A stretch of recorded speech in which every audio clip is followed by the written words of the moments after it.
Hello, welcome to easy learning. हमारा last जो session था गैस्ट्रोइंटेस्टाइनल सिस्टम से रिलेटेड था। उसमें हमने स्टडी गाइड देखा। उसके बाद हम वो इम्पोर्टेंट क्वेश्चन डिस्कस कर रहे हैं जो किसी न किसी नर्सिंग के कॉम्पिटिटिव एग्ज़ाम में आ रखे हैं। ताकि हमें एक बेसिक आइडिया लग सके कि हम कौन से टॉपिक पढ़ रहे हैं और कौन से टॉपिक से क्वेश्चन आ रहे हैं और हम कैसे क्वेश्चन प्रैक्टिस कर रहे हैं। पिछले स्टडी गाइड से रिलेटेड जो वीडियो मैंने अपलोड किया है उसमें मैंने जो टॉपिक बताए हैं और जिनसे रिलेटेड क्वेश्चन बने हैं वही क्वेश्चन हम डिस्कस कर रहे हैं। फिर हम वही जो मैंने स्टडी गाइड के अंदर टॉपिक बताए हैं कि कौन से टॉपिक पे कौन से नर्सिंग मैनेजमेंट से रिलेटेड क्वेश्चन बनते हैं, डिजीज़ से रिलेटेड बनते हैं, इंटरवेंशन से रिलेटेड, असेसमेंट से रिलेटेड या फिर इन्वेस्टिगेशन से रिलेटेड। फिर उस बेसिस पे हम आगे के क्वेश्चन प्रिपेयर करेंगे। ये क्लास में हम वो 50 क्वेश्चन डिस्कस करते हैं जो हमारे पिछली क्लास में 50 किए और अब इस क्लास में और 50 नेक्स्ट क्वेश्चन डिस्कस कर रहे हैं। शुरू करते हैं क्वेश्चन नंबर 1 के साथ। पहला क्वेश्चन है, what is the nurse priority action for A patients with nausea and vomiting receiving A nasogastric tube for decompression. Stomach decompression करने के लिए पेशेंट को एनजी ट्यूब डाला है और पेशेंट कंप्लेन कर रहा है कि नोजिया हो रहा है पेशेंट को या फिर वॉमिटिंग हो रही है। प्रायोरिटी एक्शन क्या होगा? Option A, offer sips of water for comfort. Option B, ensure NG tube is connected to suction. Option C, remove the NG tube and irrigate. Option D, administer antiemetic medication orally. अगर nausea vomiting हो रहा है हमें सबसे पहले priority पे ये ध्यान रखना है कि पेशेंट कहीं एस्पिरेट नहीं कर जाए। एस्पिरेशन से प्रवेट करने के लिए हमें क्या करना है, पेशेंट को जो एनजी ट्यूब लगा रखा है, स्टमक कहीं ना कहीं फुल है उसकी वजह से ही वॉमिटिंग आ रही है। हमने एनजी ट्यूब डाला है डिकम्प्रेस करने के लिए। हमें एनजी ट्यूब को सक्शन से कनेक्ट करके रखना है ताकि जितना स्टमक फुल है वो सारा कंटेंट हम सक्शनिंग करके बाहर निकाल लें। नोजिया और वॉमिटिंग की कंप्लेन है वो रिड्यूस हो जाएगी। अपना आंसर होगा यहाँ पे, the NG tube must be connected to suction to relieve the symptom. Fluid हम कॉन्ट्राइंडिकेटेड रखेंगे बिकॉज हमने ऑलरेडी एनजी ट्यूब डाल दी है, फिर नोजिया वॉमिटिंग है और ऊपर से हम ऑरली फ्लूड देंगे तो हो सकता है पेशेंट एस्पिरेट कर जाए। ऑप्शन सी था कि रिमूव और इरिगेट विथ वार्म वाटर। हम एनजी ट्यूब को रिमूव कर देंगे तो ऑलरेडी स्टमक फुल है उसकी वजह से हो सकता है और ज़्यादा पेशेंट को वॉमिटिंग की कंप्लेन हो। ऑप्शन डी, ऑरल मेडिसिन और अवॉइडेड ड्यूरिंग एक्टिव वॉमिटिंग और ऑब्स्ट्रक्शन। ऑरल मेडिसिन हमें कुछ भी नहीं देना है उस टाइम पे, ऑरली नथिंग। अगला क्वेश्चन है, what should a nurse best prevent aspiration in a patient receiving enteral tube feeding. Patient को एस्पिरेट करने से प्रिवेंट करने के लिए नर्स को क्या करना चाहिए जब उसको एंट्रल ट्यूब फीडिंग दे रहे हैं? Lay the patient flat during feeding. Option B, elevate the head of the bed to 30 to 45 degree. Option C, feed through a centerline instant. और option D, turn patient on to the left side. जब भी हम enteral tube feeding से patient को feed कर रहे हैं तो हमें एस्पिरेशन से प्रिवेंट करने के लिए क्या करना है, पेशेंट को हेड ऑफ द बेड को एलिवेट करके रखना है ताकि जो गैस्ट्रिक रिफ्लक्स है वो कम से कम आए और स्टमक जल्दी से एम्प्टी हो जाए। लाइंग फ्लेट अगर हम पेशेंट को रखेंगे तो रिस्क ऑफ एस्पिरेशन इंप्रूव हो जाएगा। सेंट्रल लाइन फीडिंग के लिए यूज़ नहीं होता और left side line is not standard for feeding safety के लिए कोई भी साइड लाइन पोजिशन स्टैंडर्ड नहीं है। हमें पेशेंट को या तो सिटिंग अपराइट पोजिशन में रखना है या फिर हेड ऑफ द बेड को 30 to 45 डिग्री तक एलिवेट करके रखना है।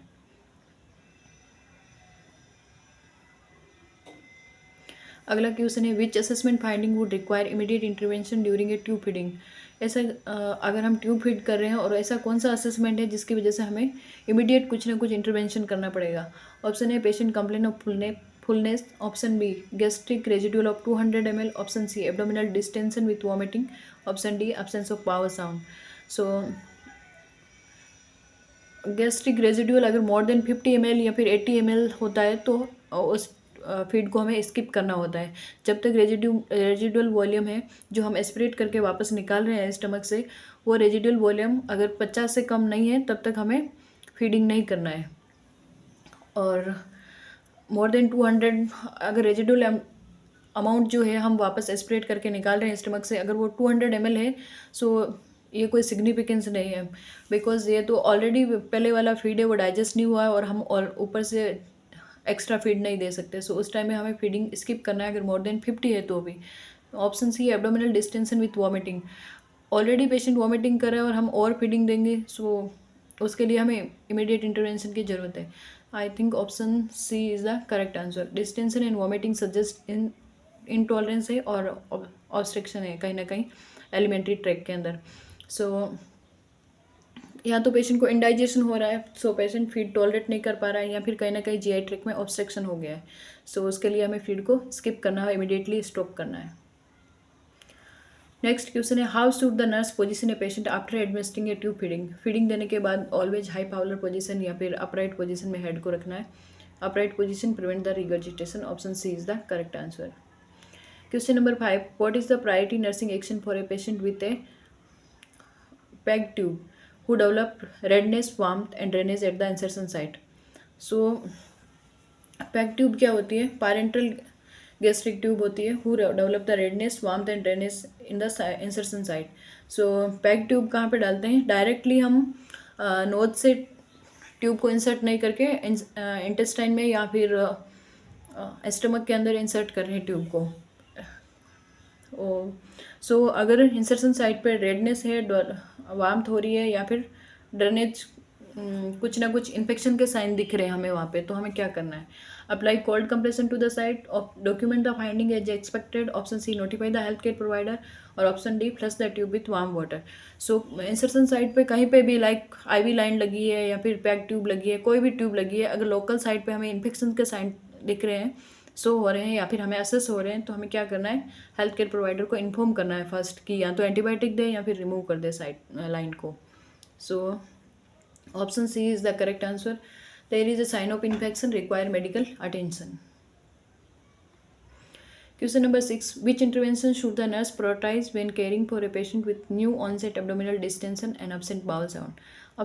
बाउल साउंड absent हो रहा है मीन्स कहीं ना कहीं पैरालिटिक इलियस हो रहा है, पेरिटोनाइटिस हो रहा है। सो उसके लिए हमें इन्फॉर्म कर encourage early ambulation, administer laxative. Option C notify the health care provider. Option D offer the clear liquid. So peritonitis या फिर इमीडिएट इंटरवेंशन की ज़रूरत है जब भी बाउल साउंड एब्सेंट हो रहे मीन्स देयर मेज भी। ऑप्शन सी यहाँ पे करेक्ट आंसर होगा। दिस में इंडिकेट द इलियस और ऑब्स्ट्रक्शन नीडिंग इमीडिएट इवेल्युएशन। अगला क्वेश्चन है, when providing care for a patient with an ostomy what is the most important nursing action. Ostomy जो कोलोस्टोमी ट्यूब लगी है उसके लिए हमें स्टोमा बना हुआ है और कोलोस्टोमी बना दिए, तो उसके लिए मोस्ट इंपॉर्टेंट नर्सिंग एक्शन क्या होगा? Option A change appliance every 24 hours. Option B clean skin with alcohol swab. Option C inspect the stoma for colour and moisture. Option D apply powder to the stoma. So सबसे most important nursing action सबसे पहले क्या होता है? हम assessment करते हैं। सो यहाँ पे हमें सबसे पहले इंस्पेक्ट करना है the stoma for the colour and moisture, कि कहीं ना कहीं कुछ अल्टर तो नहीं है stoma size, shape, colour, moisture in सब में। ऑप्शन सी यहाँ पे भी करेक्ट आंसर होगा। A healthy stoma should be pink, moist and protruding slightly.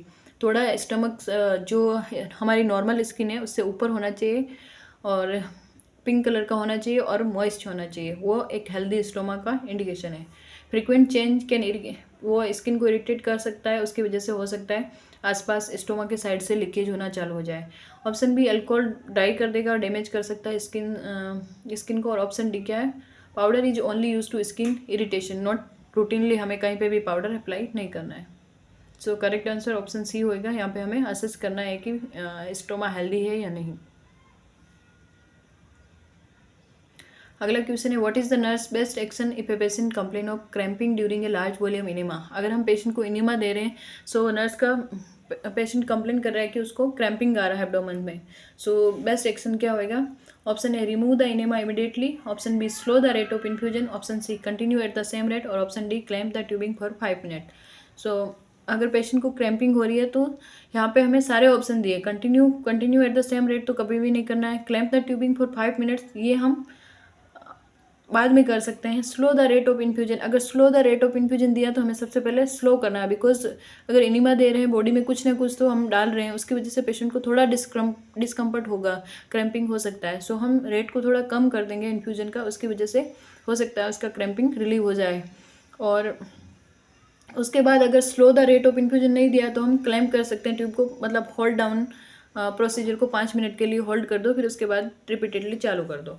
और ये ऑप्शन भी नहीं दिया तो रिमूव द इनेमा इमीडिएटली कर सकते हैं। सो फर्स्ट हमें क्वेश्चन पढ़ने के बाद असेस करना है कि हमें क्या क्या ऑप्शन मिले हैं। अगर स्लो का है तो पहले स्लो करना है, देन क्लेम करने का ऑप्शन दिया है तो क्लेम कर देंगे, और रिमूव करने का ऑप्शन है तो लास्ट ऑप्शन हम रिमूव करेंगे। सो यहाँ पे हम करेक्ट आंसर करेंगे option B. Slowing help reduce the cramping and improve the tolerance. Stopping option A में था स्टॉप करना, सो ऑप्शन ए में stop entirely is not necessary unless severe discomfort. अगर सीवियर डिस्कम्फर्ट नहीं है तो हमें स्टॉप नहीं करना है। ऑप्शन सी था this can ग्रोजन discomfort and patient में रिफ्यूज द कंटिन्यूशन। अगर और ऑप्शन डी में clamping briefly can help but slowing is more appropriate. First option यहाँ पे जो हमें करना है वो स्लो डाउन करना है रेट को। अगला क्वेश्चन है what is the priority assessment before administering an enteral feeding. Enteral feeding देने से पहले हमें क्या असेस करना है। ऑप्शन है urine output, option B bowel movement frequently, option C tube placement verification, और option D patient appetite. So जब भी हम फीडिंग दे रहे हैं उससे पहले हमें चेक करना है कि हमारी जो नेजोगैस्ट्रिक ट्यूब डाल रखी है उसकी वो सही पोजीशन पे है या नहीं। सो पोजीशन चेक करने के लिए हम क्या करते हैं, गैस्ट्रिक कंटेंट को एस्प्रेट करके देखते हैं। जो कंटेंट आ रहा है वो गैस्ट्रिक कंटेंट आ रहा है कि नहीं आ रहा है, उसकी पीएच एसिडिक होनी चाहिए ताकि हम एस्पिरेशन को प्रिवेंट कर सकें। Question number 10 how often should the nurse check gastric residual in a patient receiving continue enteral feeding. अगर किसी पेशेंट को हम एनजी फीड दे रहे हैं तो हमें कितनी कितनी देर में चेक करना है कि पहले वाला फीड डाइजेस्ट हुआ है या नहीं हुआ है। सो उसके लिए हमें जनरली जो फीडिंग का शेड्यूल होता है वो 2 आवर्ली होता है, like 200 ml 2 hourly, 200 ml 3 hourly, because 200 ml को डाइजेस्ट होने के लिए मिनिमम 2 आवर्स तो चाहिए।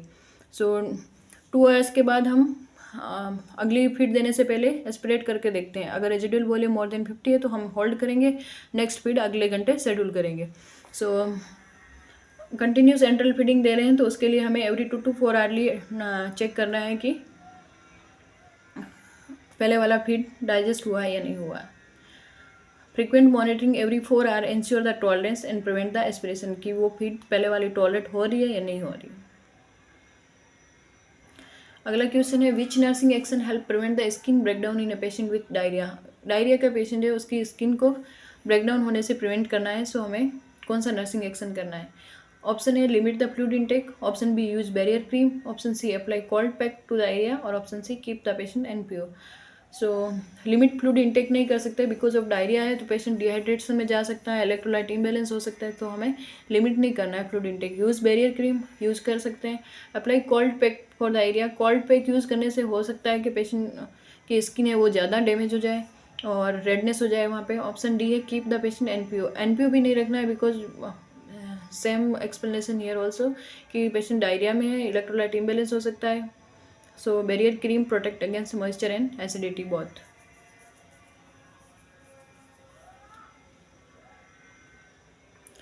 अगला क्वेश्चन है what is the priority nursing action for a post of patient with a new colostomy who refuse to look at the stoma.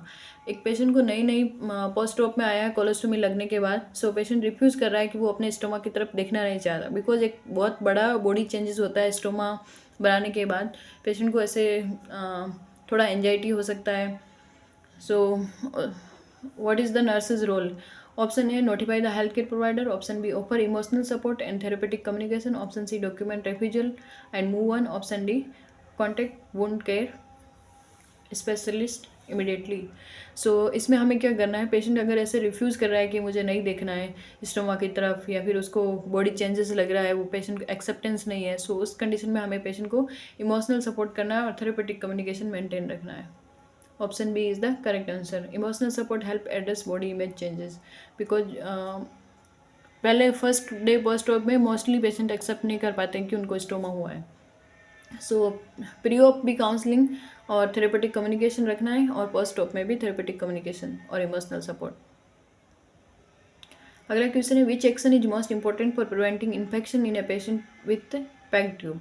Use antiseptic mouth wash, option B keep the area dry and open to air, option C clean the site with soap and water daily, option D avoid touching the tube during feeding. So इस condition में क्या करना है, antiseptic mouth wash का तो कुछ use नहीं है because packed tube is directly inserted into the gastric. Keep the area dry and open to air नहीं रखना है बिकॉज इन्फेक्शन के चांसेस बढ़ जाएंगे। Clean the site with soap and water daily, वो हम कर सकते हैं। Avoid touching the tube during feeding. So यहाँ पे करेक्ट आंसर रहेगा वो ऑप्शन सी है। Gentle cleaning remove the debris and reduce the risk of infection को कम कर सकता है। अगला क्वेश्चन है how should a nurse manage an occluded feeding tube. अगर हमारी फीडिंग ट्यूब है, एनजी ट्यूब डाल रखी है पेशेंट को और वो ब्लॉक हो गई है तो हमें क्या करना है। सो उस कंडीशन में हम क्या करते हैं, फ्लश करते हैं विथ वार्म वाटर और थोड़ा हल्का सा हम सिरिंज के अंदर प्लंजर डाल के प्रेशर डालते हैं फीडिंग के साथ। सो वार्म वाटर से वो हमारा ओपन होने के चांसेस होते हैं। Irrigate with soda, never reinsert a new tube immediately. नहीं, पहले हम फ्लश करके देखते हैं कि ट्यूब जो है वो अनब्लॉक हुई है नहीं। Flush with warm water and gentle pressure, ये हम कर सकते हैं। Use a sharp instrument to clear the tube. कोई भी शार्प इंस्ट्रूमेंट हमें जेट्रिक के अंदर या फिर ट्यूब के थ्रू नहीं डालना है। Option C is the correct answer. Warm water and gentle pressure often resolve the blockage. अगला क्वेश्चन है what is the best way for the nurse to evaluate the effectiveness of a laxative. Laxative देने के बाद हम उसका effect check करने के लिए क्या करेंगे। Option A monitor fluid intake, option B assess for abdominal pain, option C document bowel movement characteristic और option D ask the patient about the nausea. So हमने लैक्सेटिव दिया है तो पेशेंट को अब ये डॉक्यूमेंट बाउल मूवमेंट और characteristic क्या है, बाउल मूवमेंट का फ्रीक्वेंसी कंसिस्टेंसी क्या है, और लैक्सेटिव देने के बाद जो स्टूल पास हुआ नहीं हुआ, गैस का क्या स्टेटस है, ये सब हमें पूछना है पेशेंट को। What is the nurse primary action when a patient with GERD report burning chest pain after meal. After meal GERD की कंडीशन में हार्ट बर्न हो रहा है। सो प्राइमरी एक्शन क्या होगा। Option A administer morphine, option B lay the patient flat to rest, option C elevate the head of the bed, option D offer the high fat snacks. So यहाँ पे हम क्या करेंगे, acid regurgitation को prevent करने के लिए patient को बोलेंगे कि हेड अप करके अपराइट पोजीशन में बैठे at least 30 minute after taking food. So option C is the correct answer. Which dietary instruction should the nurse give to a patient recovering from acute pancreatitis. Patient को acute pancreatitis था, patient recover हो रहा है, सो हमें कौन सा dietary instruction देना है। Option A eat high fat high protein meal, option B avoid all carbohydrate, option C follow a low fat diet और option C increase the caffeine intake. Pancreatitis का अभी रिकवरी हुआ है तो हमें लो फैट डाइट देना है पेशेंट को। अगला क्वेश्चन है which intervention is appropriate when administering a rectal suppository to patient with constipation. Constipation का पेशेंट है और हमें उसको रेक्टल सपोजिटरीज देनी है, तो उसके लिए हमें क्या इंटरवेंशन करना है appropriate. Option A insert the suppository with the patient sitting up, option B use lubricant and insert it past the internal sphincter, option C cut the suppository in half और administer after a large meal. So हमें हमेशा lubricant use करके suppositories को insert करना होता है। Option B is the correct answer. Suppositories must pass the internal sphincter to be effective.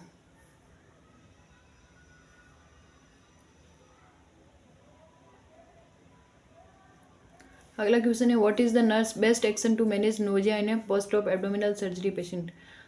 Nausea को manage करना है पोस्ट ऑफ पेशेंट आया एब्डोमिनल सर्जरी के बाद। सो यहाँ पे नर्स का बेस्ट एक्शन क्या होएगा। Option A offer large meal to reduce the nausea, option B administer anti emetic as a prescribed, option C encourage immediate ambulation और ऑप्शन डी है remove the surgical dressing. So nausea vomiting को prevent करने के लिए हम क्या करते हैं, एंटी एमेटिक ऑन्डिन का इंजेक्शन लगा देते हैं। How should the nurse respond to a patient with a new ileostomy who is anxious about body image changes? So same अगर पोस्ट ऑप में पेशेंट आता है इलियोस्टोमी कोलोस्टोमी के बाद तो एंजाइटी होती है बॉडी चेंजेस को लेके। सो उसमें हमें क्या करना है। Option A avoid discussing the stoma to reduce stress, option B encourage patient to talk and provide education, option C let the health care provider handle all stoma discussion और option D focus only on physical care task. So इस condition में हमें क्या करना है, patient post op में आने के बाद पेशेंट को हमें ओपन कन्वर्सेशन करना है, पेशेंट के साथ थेरेपेटिक कम्युनिकेशन रखना है और प्री ऑप में भी पेशेंट को हमें काउंसलिंग करके भेजना है कि ये होने के बाद हो सकता है आपको एंजाइटी हो, कन्फ्यूजन हो। Education and open conversation support the emotional adjustment. Okay, thank you so much. अगला क्वेश्चन जो हमारे 30 क्वेश्चन बचे हैं वो हम अगले सेशन में कंटिन्यू करेंगे।